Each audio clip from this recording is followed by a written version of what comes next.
Assalamualaikum warahmatullahi wabarakatuh. Kami dari kelompok 9 akan mempresentasikan higher function dalam bahasa. Higher function dalam bahasa. Higher function adalah operasi otak yang berdiri di puncak evolusi dan sebagian besar unik bagi manusia. Bagian otak yang paling penting dalam kegiatan berbahasa adalah otak besar. Bagian pada otak besar yang terlibat langsung dalam pemrosesan bahasa adalah korteks serebral. Korteks serebral adalah bagian yang tampak seperti gumpalan-gumpalan berwarna putih dan merupakan bagian terbesar dalam sistem otak manusia. Bagian ini mengatur atau mengelola proses kognitif pada manusia, dan salah satunya tentu saja adalah bahasa. Korteks serebral terdiri atas dua bagian, yakni belahan otak kiri hemisfer kiri dan belahan otak kanan hemisfer kanan. Malfungsi jika higher function tidak menghasilkan perilaku yang sesuai. Secara garis besar, sistem otak manusia dapat dibagi menjadi tiga, yakni satu otak besar cerebellum, dua otak kecil cerebellum, tiga batang otak. Korteks serebral terdiri atas dua bagian, yakni belahan otak kiri hemisfer kiri dan belahan otak kanan hemisfer kanan. Hemisfer kanan mengontrol pemrosesan informasi spasial dan visual, seperti melihat, memperkirakan, atau memahami ruang atau benda secara tiga dimensi. Sementara hemisfer kiri mengontrol kegiatan berbahasa, di samping tentu saja proses kognitif yang lain. Koordinasi di antara keduanya dimungkinkan karena adanya struktur yang menyatukan kedua belah hemisfer ini, yakni corpus callosum. Struktur yang berbentuk mirip tulang rawan ini berperan dalam menyampaikan informasi di antara kedua hemisfer. Neurotransmitter asetilkolin merupakan neurotransmitter monoaminase yang tidak diproduksikan di dalam katekolamin. Ditransportasikan ke otak dan ditemukan pada seluruh bagian otak. Memiliki konsentrasi tinggi di basal ganglia dan korteks motorik. Fungsi utama asetilkolin adalah mengatur atensi, memori, rasa haus, pengaturan mood, tidur REM, memfasilitasi perilaku seksual dan tonus otot. Bila gejala defisit yaitu kurangnya inhibisi, berkurangnya fungsi memori, euforia, antisosial, dan penurunan fungsi bicara. Gejala berlebihan yaitu overinhibisi, ansietas, dan depresi, keluhan somatik.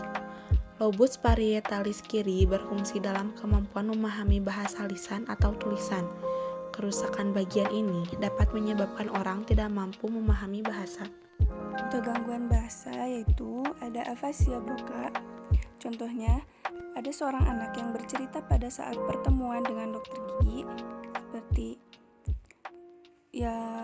Senin, ayah dan Peter dan ayah rumah sakit dan Rabu jam 9 dan Kamis jam 10 dokter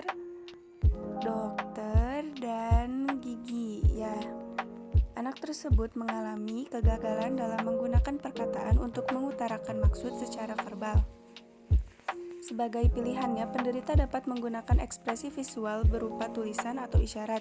Kesulitan utamanya adalah dalam berbicara spontan, bicaranya lambat, terbata-bata, monoton, menggunakan kalimat pendek. Meskipun penyimak bahasa secara umum baik, namun muncul kesulitan memahami kalimat dengan struktur kompleks. Pengulang kalimat cenderung buruk dan penyebutan nama benda juga buruk. Hal ini disebabkan kerusakan atau lesi di bagian anterior. Contoh selanjutnya ada afasia konduksi. Penderita disuruh mengambil pulpen. Dia akan mampu mengenali benda tersebut dan mengambilnya. Tetapi bila diminta melabel nama benda tersebut, perkataan yang muncul bukan pulpen, melainkan tulis. Demikian juga diminta mengambil kursi dan meminta melabeli nama benda tersebut yang diambilnya, maka yang muncul perkataannya yaitu duduk. Penderita mengalami gangguan dalam menghubungkan antara pengertian bahasa dan ekspresi bahasa. Penderita dapat berbicara dengan fasih, penyimakan dan penyebutan nama tidak terhambat, hanya mengalami kesulitan dalam pengulangan kalimat. Ini disebabkan cedera pada jaras antara wilayah Broca dan Wernicke. Kasus penderita afasia konduksi. Pada penderita ini, contohnya, pada penelitian deviasi linguistis pada tuturan penderita afasia Broca akibat stroke yang disusun oleh Ica Fadilasari MPD, yaitu ketika penderita ditanya oleh peneliti dengan diberi gambar sebuah TV. Bu, ini gambar apa? Lalu dijawab oleh penderita kaca. Yang dimaksud kaca oleh penderita yaitu TV. Penderita mengalami gangguan dalam menghubungkan antara pengertian bahasa dan ekspresi bahasa. Penderita dapat berbicara dengan fasih, penyimakan dan penyebutan nama tidak terhambat, hanya mengalami kesulitan dalam pengulangan kalimat ini. Disebut cedera pada jaras antara wilayah Broca dan Wernicke. Bagian otak yang cedera ada di bagian kanan sebelah anomik, yaitu conduction. Prinsip kerja otak yang mengalami salah bicara. Proses gangguan berbicara dan mengerti bahasa adalah proses cerebral, yaitu berarti proses ekspresi verbal dan komprehensi auditorik itu dilaksanakan oleh sel-sel saraf di otak yang disebut neuron.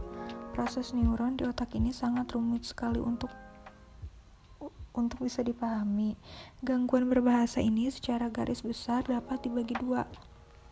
Yang pertama, akibat gangguan faktor medis seperti kelainan fungsi otak maupun akibat kelainan alat-alat bicara. Yang kedua, akibat faktor lingkungan sosial seperti lingkungan kehidupan yang tidak alamiah manusia. Misalnya, tersisih atau terisolasi dari lingkungan kehidupan masyarakat manusia yang sewajarnya. Ketika seseorang berbicara, otot-otot yang mengontrol artikulasi seperti lidah dan rahang harus dikonsentrasikan dalam rangkaian yang tepat. Untuk dapat berbicara, otot mengatur alat-alat ucap seperti lidah dan rahang. Setiap otot yang penting untuk berkomunikasi akan diatur oleh saraf dan akan dihubungkan ke daerah otak. Otak manusia terdiri atas hemisfer kiri dan hemisfer kanan. Masing-masing belahan tersebut memiliki tugas masing-masing, tetapi saling melengkapi satu dengan yang lain. Hemisfer kiri telah dikhususkan untuk bahasa. Apabila gangguan terjadi pada otak kiri, maka orang tersebut tidak mampu menggunakan tata bahasa dengan benar. Pembicaraannya menjadi kacau tanpa susunan dan kaidah linguistik yang benar. Prinsip kerja otak yang mengalami salah bicara. Penderita mengalami perubahan fonem vokal dan fonem konsonan, serta sulit fonem konsonan karena terganggunya perintah pada saraf-saraf otak penderita. Kecacatan dalam salah satu saraf akan membawa gangguan terhadap ujaran. Peranan saraf-saraf tersebut adalah untuk menggerakkan artikulator dan bagian-bagian yang terlibat dalam berbahasa. Kegagalan menggerakkan artikulator mengakibatkan terjadinya kekeliruan ucapan atau tuturan karena kata yang dihasilkan tidak dapat diujarkan dengan benar. Anggota kelompok 9, Makfira Maulisa Zani, NPM 100-500-20-206, Putri Ginang Arfa 100-500-20-207, Anissa Salsabila 100-500-20-216. Sekian dari kelompok kami, maaf bila ada kekurangan. Wassalamualaikum warahmatullahi wabarakatuh.